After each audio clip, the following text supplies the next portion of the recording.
As many of you guys know, I am a huge fan of spirits and Shinobirds, and they just got new support indirectly through the Impcantation cards, which are actually really powerful. And also this deck, if you take out some of the cards that I have in here, is fairly budget. If you just cut a couple of the more expensive cards, you can build almost the entire Shinobird deck with just commons and rares, and then sort of fill out the rest as you please. Anyway though, let's jump into the profile. So for this deck, we are playing 3 copies of Shinobird Peacock. This is the one that bounces monsters, and this is part of the reason why I think this deck's really good right now. This deck has access to Amano Iwado off of this card, which is really powerful, and you can also summon it straight from your deck using the Shinobird Peacock.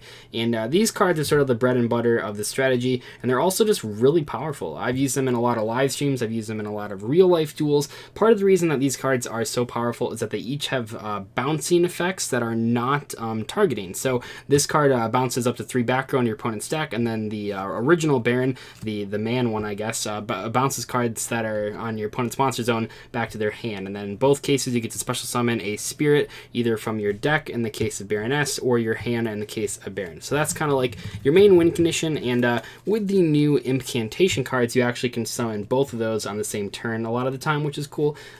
Next up we have 3 copies of Aratama. This is the Stratos of the deck. You know, I've actually seen a couple profiles of Shinobirds, of spirits, only playing 2 of this card because I think it's bad because it's a normal summon.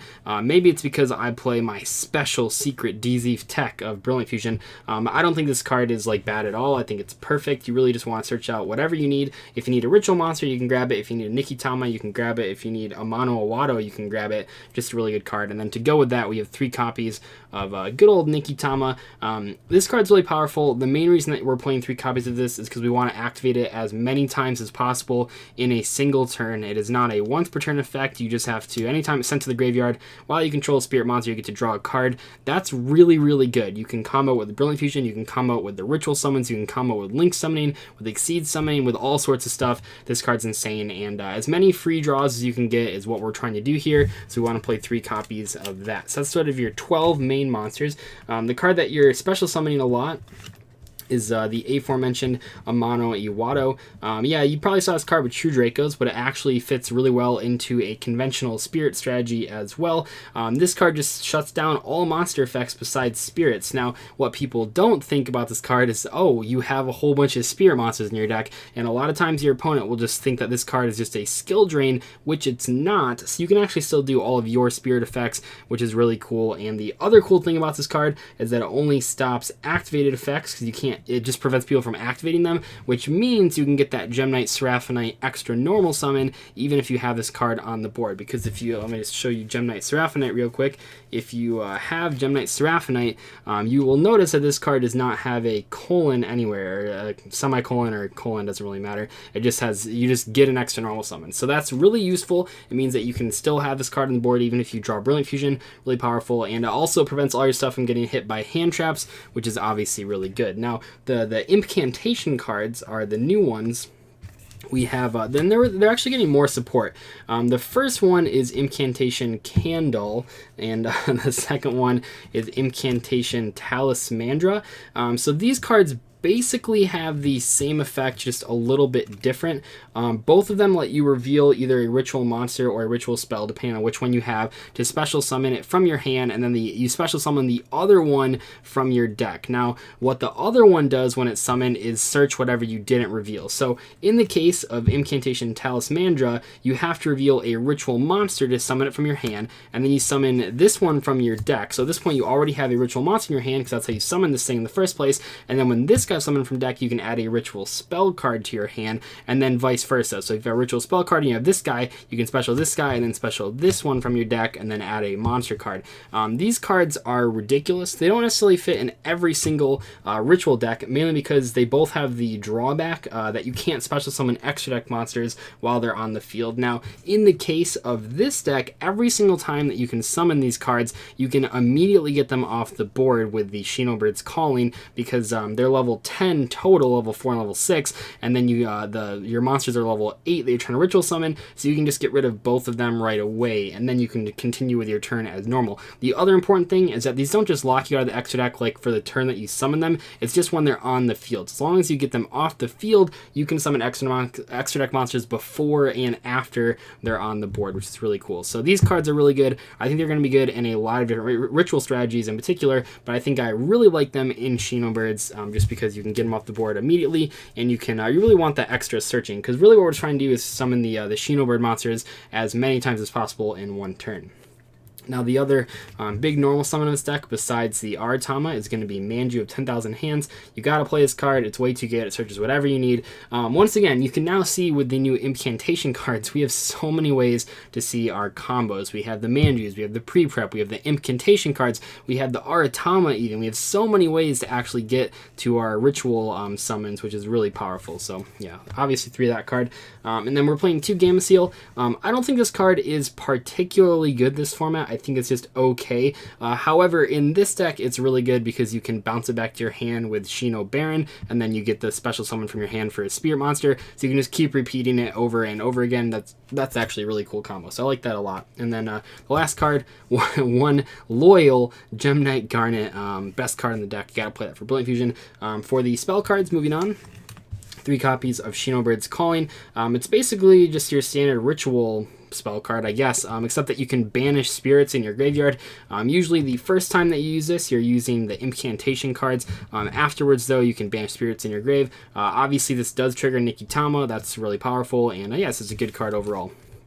And then we have, next up, 3 copies of Pre-Preparation of Rites. I've gotten some requests to talk about, do I think ritual decks are bad if they can't play this card? I think generally, yeah, it's a lot harder to play a ritual deck. If you think of like the Chaos Max strategy, one of the biggest downsides of that deck, and one of the things holding it back the most, is that it can't play Pre-Preparation of Rites, and this card is very important. It searches both pieces of a ritual summon, which is really good, and with this card, you can see now we have so many ways to see those ritual cards on the first turn. And I should mention this is a blind going second deck, so you're always starting with 6 cards anyway, so that really increases your chance of seeing a ritual summon on the first turn. This deck's actually surprisingly consistent for a ritual deck. Next up, 3 copies of Brilliant Fusion, the best card in the game. This card's really, really good in this deck. I don't know why people don't play it. It seems like people don't play this card, and then they also complain the deck has too many normal summons.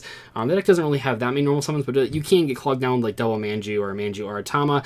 Just play Brilliant Fusion. Not only is this card good because of Seraphonite, it's good because if you summon a spirit monster beforehand, you use this to send Nikitama and actually get a free draw. That makes this card like a crazy plus, and also gets you an extra normal summon. This card is just way too powerful in Shinobirds. I get so mad when people don't play this card in here.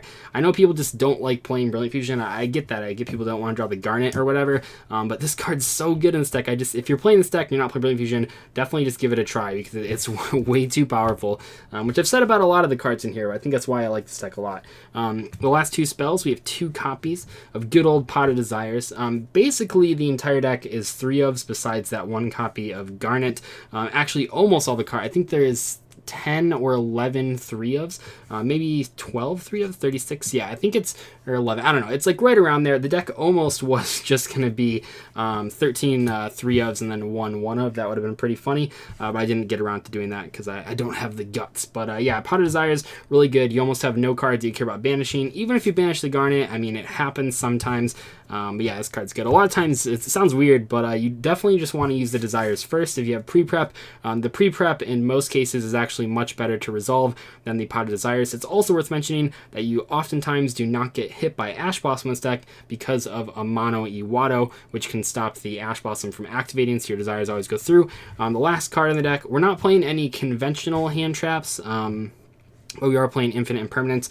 I don't really care what our opponent does with this deck. We're not playing Ash, we're not playing Ogre, we're not playing Valor, although you could play Valor instead of this card if you wanted.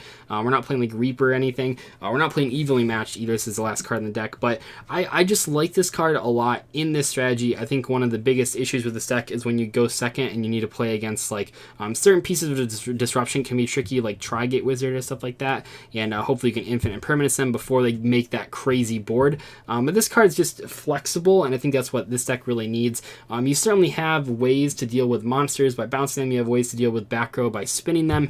But this card is just a very flexible option. When you go second, you can draw it in your opening 5 to stop their play, hopefully, if you hit like an Isolde. That's pretty crazy. Or you can draw it as your 6th card, and it's pretty good. Unlike a hand trap where if you draw it as your 6th card, it doesn't really do anything. For the extra deck, I will say you don't really use any of these cards. Diamond Direwolf is good specifically because it's a card that you can summon to get itself out of the extra monster zone. We play Castel because it's just a flexible piece of removal. Dweller is actually surprisingly good this format. It can force Trickstar Reincarnation to activate. It can play around True Dracos. This deck has a really good True Draco matchup just in general. Not that that matchup's like really important, but Abyss Dweller is good against a lot of rogue decks as well. It's pretty good against Altergeist, surprisingly. And then we have Utopia and Utopia the Lightning. After playing this deck for probably like 100 hours over the past couple months on live streams and stuff, I will say that these are the cards you go into the most often, the Utopia and Utopia the Lightning. A lot of times you just need to summon a big monster to kill your opponent. This is pretty good at doing that. And then we play one Hope Harbinger. This card isn't used that often, but it is sometimes used when you can't quite finish off your opponent, but you have 2 ritual monsters on your board and you want to prevent them from bouncing back to your hand. You can just overlay for them. For the Link monsters, we got good old Underclock Taker. It's pretty cool. I mean, you really do want the down pointing arrow when you're playing cards like Brilliant Fusion. You need like somewhere to summon the Seraphinite, and it's just a good option. And then we have Hip Hoshing Gen, or Ho Shining Gen, Hip Hoshing, I don't know. But this card's cool because you can make it with Manju, you can make it with Nikitama, you can get a free draw. It's pretty good. I like it a lot. It's a new card. Then we have Decode Talker. You can OTK. This is kind of like the Utopia Lightning of Link monsters in that it can gain a lot of attack points and do a lot of damage. And then, of course, we're playing Nightmare Cerberus, Nightmare Phoenix, and Nightmare Unicorn. These are probably the most flexible Link monsters out there right now, and you pretty much have to play them in every single deck, for better or for worse. Triple Burst Dragon, really good card at doing piercing damage and dealing with the Sky Striker engine. And then we have Borreload Dragon, one of the best pieces of removal as far as extra deck cards go. I'm not playing Boral Sword Dragon. I don't think that one's as important as Borreload Dragon, but you definitely could play it if you wanted to. And then lastly, we have that singleton copy of Gemknight Seraphinite, best card in the whole deck besides Brilliant Fusion.